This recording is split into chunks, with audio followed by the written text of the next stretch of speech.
은혜가 충만한 하루가 되시기 바라겠습니다. 오늘 말씀은 베드로후서 2장 9절에서 10절 말씀입니다.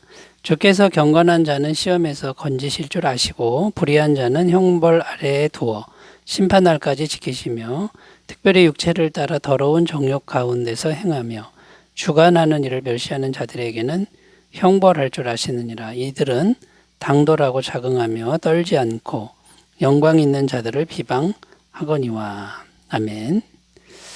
어제까지 말씀은 하나님의 심판은 반드시 있다는 말씀이었습니다. 그 심판에서 성도도 예외가 될 수 없다는 것이 성경의 증언입니다. 그렇다면 성도도 멸망을 당하는 것일까요? 그것은 아니라는 것입니다. 반드시 구원을 받는다, 건짐을 받는다고 증언하고 있습니다. 9절 말씀에 보면 주께서 경건한 자는 시험에서 건지실 줄 아시고 불의한 자는 형벌 아래에 두어 심판 날까지 지키시며, 여기 보면 경건한 자는 건지신다 이렇게 약속하고 있습니다. 여기서 시험이라는 것은 큰 환난을 의미하는데 마지막 때에 있을 심판의 그런 모습을 말해주고 있는 겁니다. 자, 그런데 성도는 큰 시험에서 건짐을 받는다 이렇게 증언하는데 왜 성도는 건짐을 받게 되는 것일까요? 오늘 그것을 찾아보면서 함께 은혜를 나누겠습니다. 자, 첫 번째, 성도가 심판에서 건짐받는 이유 첫 번째는 성도는 경건한 삶을 살기 때문이다라고 말씀하고 있습니다.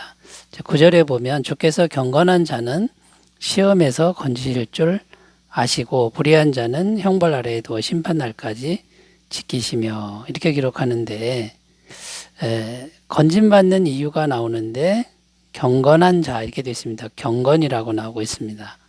그럼 이 경건의 의미가 뭐냐면요, 하나님을 두려워하는 마음, 공포심이 아니라 정말 존경스럽게 두려워하는 마음, 이런 의미가 있고 헬라어 원어는 유세베이안이라는 단어를 씁니다. 그러니까 하나님 보시기에 거룩한 삶을 사는 것을 의미합니다. 그러니까 한마디로 말해서 삶을 사는데 하나님을 두려워하면서 삶을 사는 걸 말하는 겁니다. 하나님을 의식하면서 사는 삶을 말하는 것이죠. 하나님을 두려워할 줄 알면 삶이 경건해진다, 이런 의미가 되고요. 성경은 이것을 진정한 지혜라고 말씀하고 있습니다. 잠언 1장 7절 여호와를 경외하는 것이 지식의 근본이거늘 미련한 자는 지혜와 훈계를 멸시하느니라. 그러니까 참된 지혜는 머리가 좋은 게 아니라 하나님을 두려워할 줄 아는 마음이다. 그러면 경건한 삶이 된다. 이게 지혜다. 심판을 면한다. 이제 이런 의미고요. 성경에 나오는 어리석은 자, 이 어리석은 자, 미련한 자, 그 다음에 멸망당할 자, 교만한 자, 다 같은 뜻인데요. 이 어리석은 자는 하나님이 안중에 없는 겁니다. 시편 14편 1절입니다. 어리석은 자는 그의 마음에 이르기를 하나님이 없다 하는도다. 그들은 부패하고 그 행실이 가증하니 선을 행하는 자가 없도다.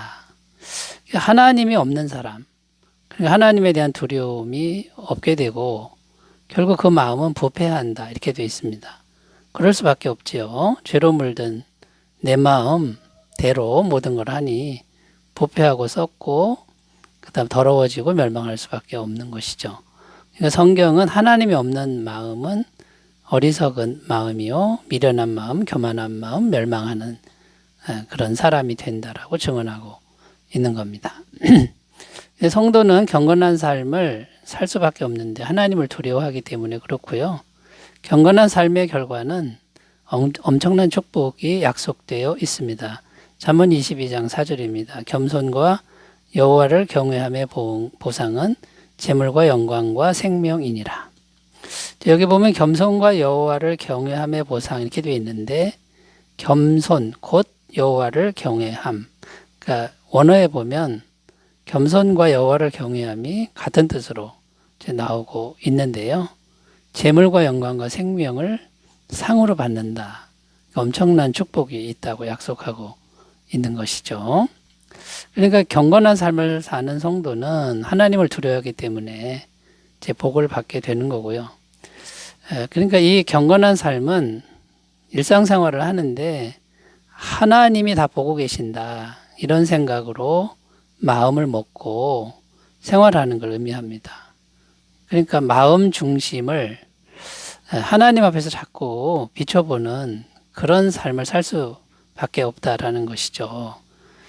그러면 경건한 삶이 항상 될 수 있다라는 것입니다. 그러니까 완벽한 삶을 요구하는 것이 아니라는 것, 경건한 삶을 향해 가는 방향성이라는 것을 우리가 이 시간에 꼭 기억하셨으면 좋겠습니다. 예수님도 마음 중심을 경건하게 이제 가지고 사셨지요. 요한복음 5장 30절. 내가 아무것도 스스로 할 수 없노라. 듣는 대로 심판하노니 나는 나의 뜻대로 하려 하지 않고 나를 보내신 이의 뜻대로 하려 함으로 내 심판은 의로우니라. 예수님의 중심입니다. 내 뜻이 아니라 하나님 뜻대로 하려고 한다. 이런 중심이니까 경건하죠. 마태복음 6장 6절입니다. 너는 기도할 때에 내 골방에 들어가 문을 닫고 은밀한 중에 계신 내 아버지께 기도하라. 은밀한 중에 보시는 내 아버지께서 갚으시리라. 그러니까 아무도 보지 않는 가운데 마음 중심을 하나님께 드리는 기도, 이것이 경건한 기도고 하나님이 갚아주신다고 약속하고 있습니다. 그러니까 결론적으로요, 성도의 마음에는 하나님이 계십니다. 성령님이 들어와 계시니까 경건한 삶을 향해 갈 수밖에 없고, 그래서 구원을 받고 건짐을 받는다, 이제 이런 의미가 되겠습니다. 두 번째로 가보겠습니다. 성도가 왜 심판에서 구원받는가, 건짐을 받는가. 두 번째는 성도는 더러운 정욕을 이기는 삶을 살기 때문이다 라는 겁니다. 10절을 읽겠습니다. 특별히 육체를 따라 더러운 정욕 가운데서 행하며 주관하는 일을 멸시하는 자들에게는 형벌할 줄 아셨느니라. 자, 여기 보면 심판받는 사람들 특징이 나오는데 더러운 정욕 가운데 행하기 때문이다 라고 말씀합니다. 그러니까 더러운 정욕 가운데 행하면 심판과 멸망을 받는다라는 거죠.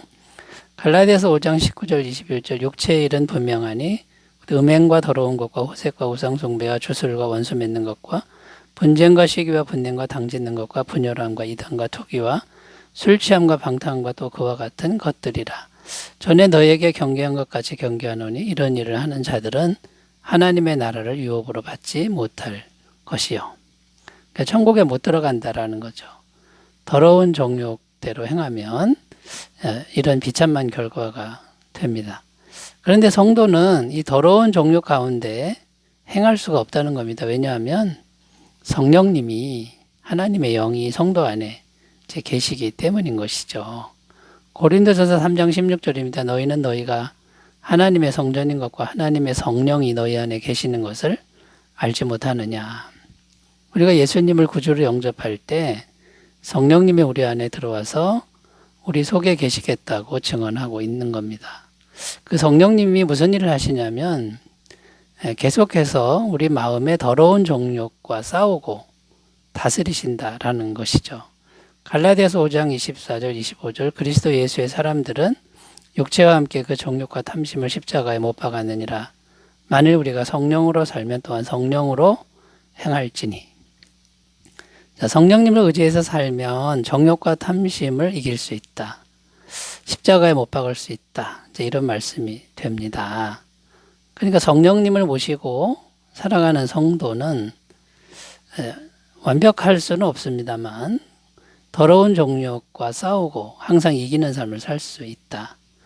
그러니까 심판에서 구원받는다라는 것입니다. 또 성도 안에는 예수님의 보혈이, 예수님의 피가 있기 때문에 심판에서 구원받는 것이죠. 왜냐하면 예수님의 보혈이 항상 죄사함의 은혜를 주시기 때문이라는 겁니다.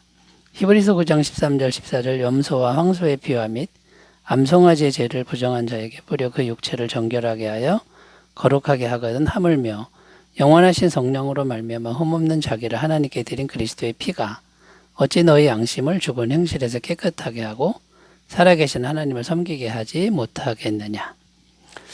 자, 우리가 완벽할 수 없습니다. 죄를 반복적으로 마음으로 짓는데 예수님의 보혈이 계속해서 죄를 씻어주시는 것이죠.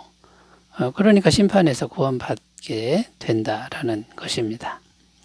자, 이런 은혜로 성령의 은혜, 보혈의 은총으로 더러운 정욕을 이기는 삶을 사시길 바라겠습니다. 자, 세 번째로 가겠습니다. 성도는 왜 심판에서 구원받느냐면요. 세 번째는 순종하는 삶을 살기 때문이다 라는 겁니다. 10절 끝부분에 보면 이렇게 기록하죠. 이들은 당돌하고 자긍하며 떨지 않고 영광 있는 자들을 비방하거니와 이렇게 기록하는데 여기 당돌하고 자긍하며 떨지 않고 한마디로 하나님 앞에서 고집이 세서 말을 안 듣는다. 이제 이런 의미입니다. 그러니까 말씀에 불순종한다. 이런 의미인데 불순종은 멸망이라고 성경은 증언합니다. 사무엘상 15장 23절 이는 거역하는 것은 점치는 죄와 같고 완고한 것은 사신 우상에게 절하는 죄와 같음이라 왕이 여호와의 말씀을 버렸으므로 여호와께서도 왕을 버려 왕이 되지 못하게 하셨나이다 하니 말씀을 버리면 그 사람은 하나님께도 버림받는다, 멸망한다 이런 의미가 되고 불순종은 마귀를 따르는 것과 같다. 성경은 이렇게 말씀합니다. 에베소서 2장 2절 그때 너희는 그 가운데서 행하여 이 세상 풍조를 따르고 공중의 권세 잡은 자를 따랐으니 곧 지금 불순종의 아들들 가운데서 역사하는 영이라. 불순종하는 사람들 뒤에는 마귀의 영이 있는 겁니다. 그러니까 마귀를 따라가는 것이다. 이런 의미가 됩니다. 성도는 반대로 말씀에 순종하기 때문에 구원 받습니다.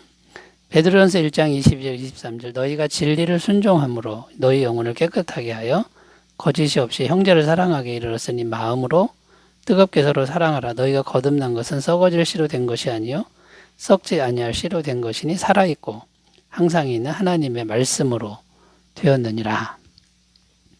자, 진리를 순종해서 영혼이 깨끗해졌다. 곧 영혼이 구원받았다. 이제 이런 의미가 되는데 그 진리는 영원한 말씀, 썩지 않는 말씀을 받아들였기 때문에 이제 심판에서 구원받는다. 이렇게 말씀하고 있는 겁니다. 자, 여기 보면 이제 말씀에 순종한다. 곧 복음을 받아들였다. 이런 의미가 되고요. 또 어떤 의미가 있냐면 말씀을 마음에 소중하게 품는 걸 이제 의미합니다. 신명기 30장 14절입니다. 오직 그 말씀이 내게 매우 가까워서 내 입에 있으며 내 마음에 있은즉 내가 이를 행할 수 있느니라. 그러니까 비밀은 뭐냐면 말씀을 소중하게 마음에 간직하면 행할 수 있다. 행할 수 있는 능력을 주신다라는 그래서 순종하게 되고 심판에서 구원받는다라는 것이죠. 자, 여러분 우리가 거룩한 성도의 삶을 날마다 성실하게 잘 살아가셨으면 좋겠습니다. 기도합니다. 하나님 아버지, 성도로서 우리가 경건한 삶과 정욕을 이기는 삶과 순종하는 삶을 잘 살도록 도와주시옵소서. 예수님의 이름으로 기도드립니다. 아멘. 은혜의 하루가 되시기 바라겠습니다. 감사합니다.